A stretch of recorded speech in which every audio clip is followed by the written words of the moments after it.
Sailing into the Marquesas for me is like this huge return. I spent 9 months in French Polynesia because of COVID, and I thought that it was just maybe that experience, but no matter the reason, I was just trying to get back there. And so seeing those mountains and those cliffs is something that's both awe-inspiring for anybody that's never seen it, but also just truly a big moment in my life coming back in there. Apparent Winds, an adventure of a lifetime. A global expedition dedicated to collecting stories of environmental and cultural preservation while conducting marine research aboard sailing vessel Resilience.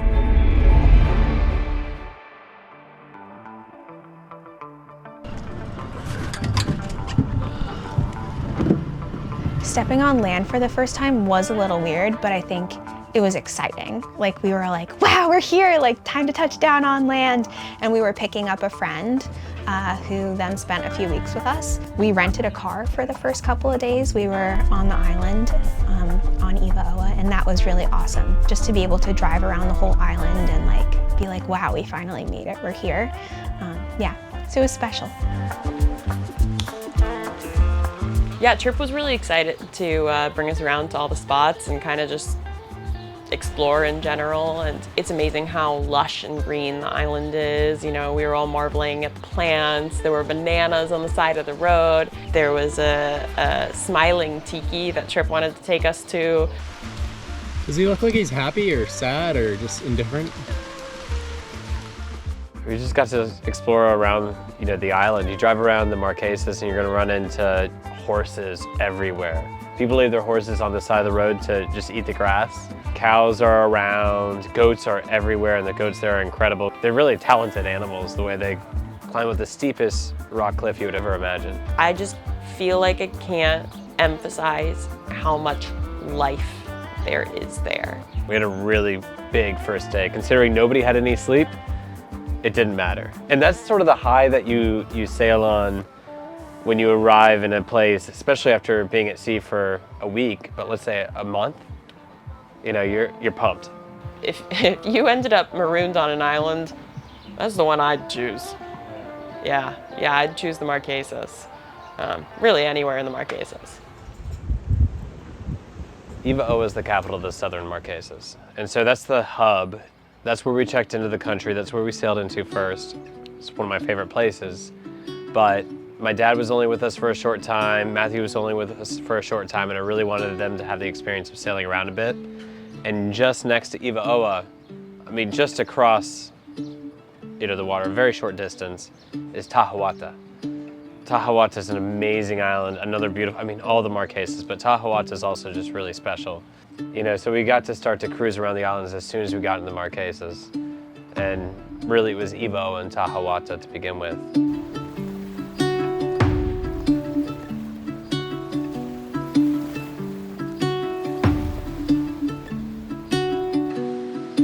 When we got to Tahuata, I actually got reintroduced and got to see a woman that I'd become friends with last time I was there. And I got to see a lot more of this trip, which is Tahina. She's like our Marquesian mom, and she's hilarious. She would force us to sing for her. She would just turn to us, pass us a ukulele, and be like, and now you sing. And Tahina is really the woman that brought us into the music scene. Not that you have to try hard. Basically, she was the woman that was our host in the community, and therefore brought us into, the groups that were playing music. And, some of it's people just rehearsing for church. And so you have this whole group of the community that's doing that. But also, they're just musical people, musicians, and give the time in their day, every day, I think, to make music a part of their lives. And it just expels this and shares this, this joy and fun throughout the entire community of music everywhere.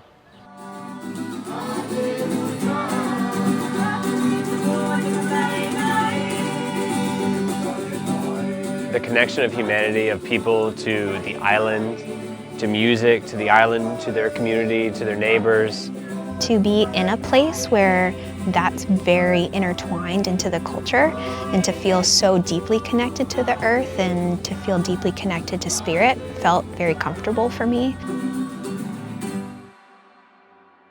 People are just so connected to all these things there in a way that is incredibly beautiful. You get to see that, I think, when, in a lot of ways, but it just is really clear when Tahina took us out to go get fruit and vegetables, you know, all over with all the trees. She's just such a playful person. And so we went and got soursop and bananas and limes. You know, just showed us around, and she's happy to host. You know, we went over and had dinner with her and brought her bread, and she gave us lots of fruit to take away. And you know, she invited us to come to her choir practice with her, and it was just so fun. You're collecting those for water? Nice.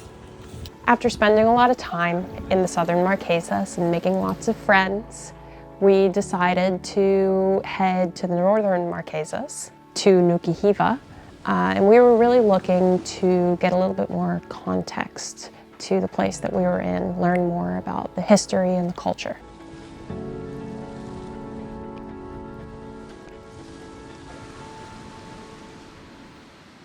Met a lot of different local folks in the area, especially out of Anaho Bay. I mentioned what we were doing, and a couple of folks said, you need to meet Aniata. But we got her information, shot her an email, explained what we were doing, and she said she'd be happy to meet.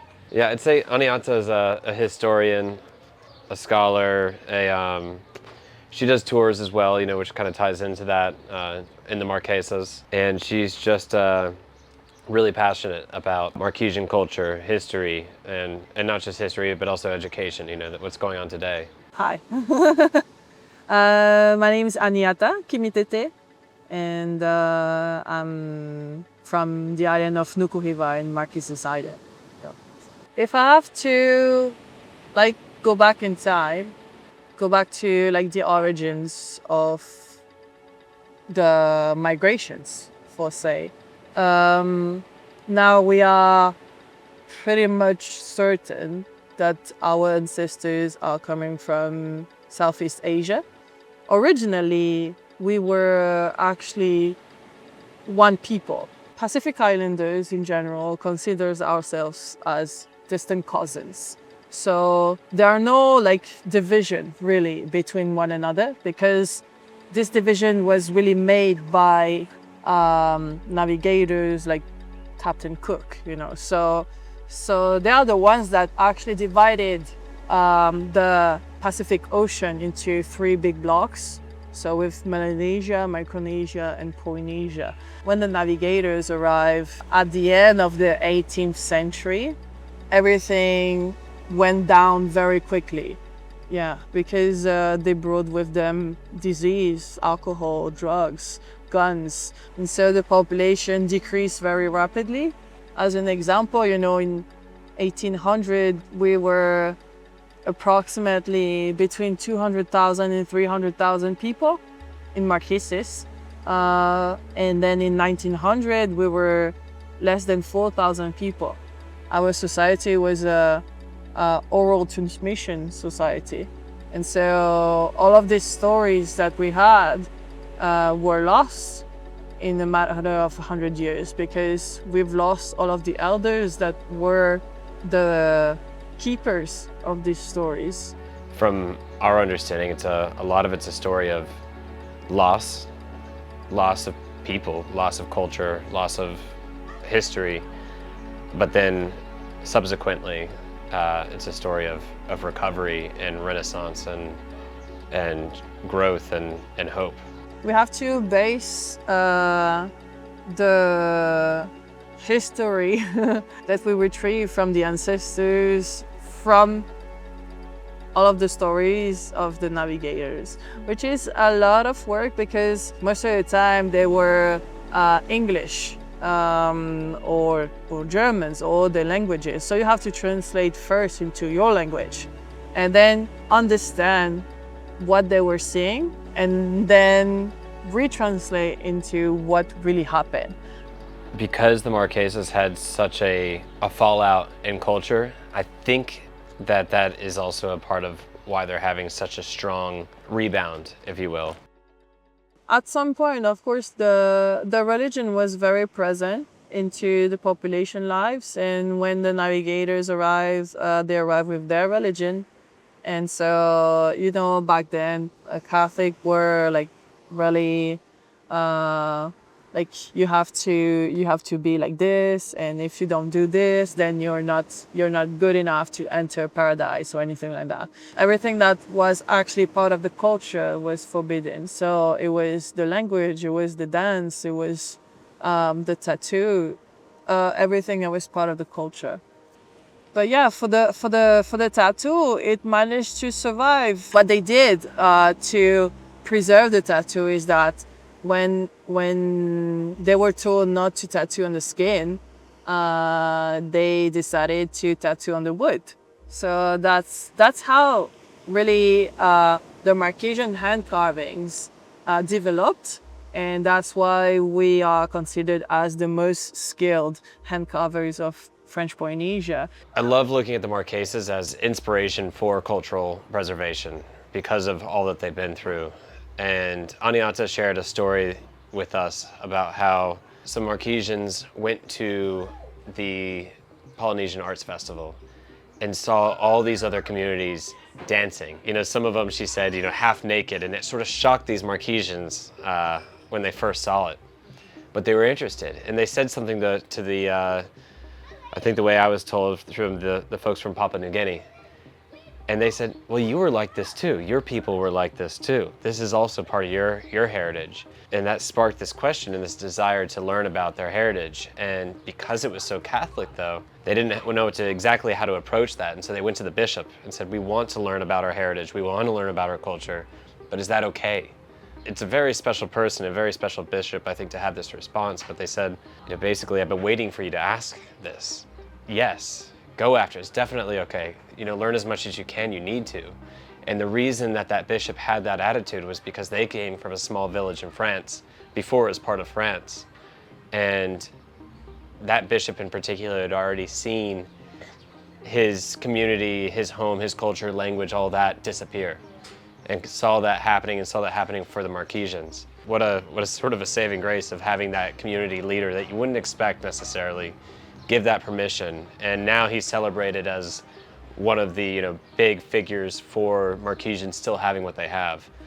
And I think it's a story that I'm really glad was shared with us, that is pretty inspiring and I think helpful for other people to know. If you ask anybody in French Polynesia which culture is the strongest, they will tell you Marquesians, which wasn't the case 30 years ago.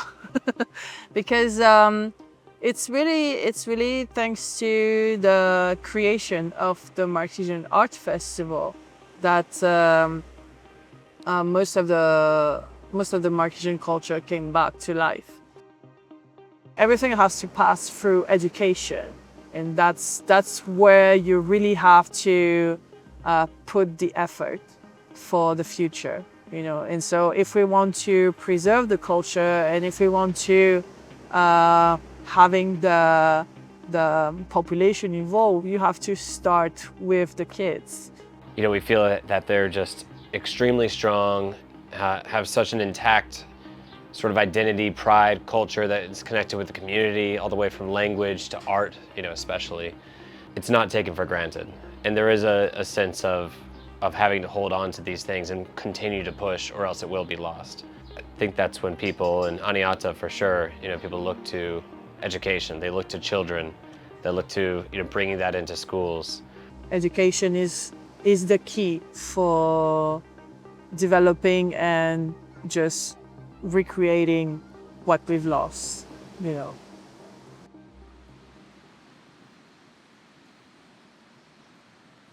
After spending time in the northern Marquesas, talking to Aniata and really getting to know the history of Marquesas, we had to head south. You know, we were headed to the Tuamotus, and that's south anyway, so we might as well stop in and see some of our friends.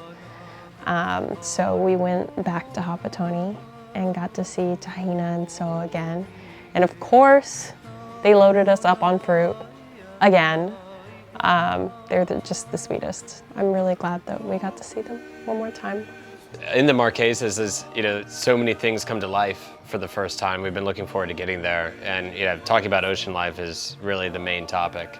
And for instance, when we first came into Tahuata and some in Ivaoa, we had manta rays for the first time, which is something I've been looking forward to for so long. I'd never seen a manta before in person, and I was so excited, ran to the bow of the boat and was like looking out, looking for them. They're incredibly beautiful, majestic, wonderful animals to just be around and watch swim. And they're coming right up to the boat. They're around us when we're diving. They're curious. I remember jumping in the water for the first time with them and just realized firsthand how big these creatures are. It was just so cool to watch them and the way they eat and float through the water. It's all just a lot to take in. It's really incredible. Off of Tahuata in another anchorage, I think it was called Dolphin Bay or Dolphin Cove. In the morning you wake up, hundreds of dolphins, all surrounding the boat, swimming all throughout the bay, and they were all spinner dolphins. So they were all like jumping up and spinning and doing their flips, and the little baby ones get so excited too, they like flip extra. In each different anchorage, we kind of got a different taste of marine life. Even though it's all off the same big island, it's like each species kind of has their little home base in these different anchorages. Before we left, that was our last location. And this time it was real. We told everybody we're leaving. And I was sitting on the porch and I was saying, talking about the weather and saying that the wind's good today to go. And then this big breeze came in across the porch, like blew all the leaves off the porch. It was one of those breezes that just doesn't happen that often. And we looked at each other and there was no words, but we all kind of like nodded our head. That was our sign that it was time to go. It was like the wind showed up and said, hey, it's time to go. We'll be back. See you later. They filled our boat with fruit. We gave hugs and promised each other that we'd see each other again next year. And then it's time to take off. Hey guys, it's Kira here. Thank you so much for watching our video. I hope you enjoyed it. If you did, please subscribe, check out our Instagram, our Patreon, keep watching our YouTube videos, all the things. Yeah, I hope you enjoyed. Bye, see you next time.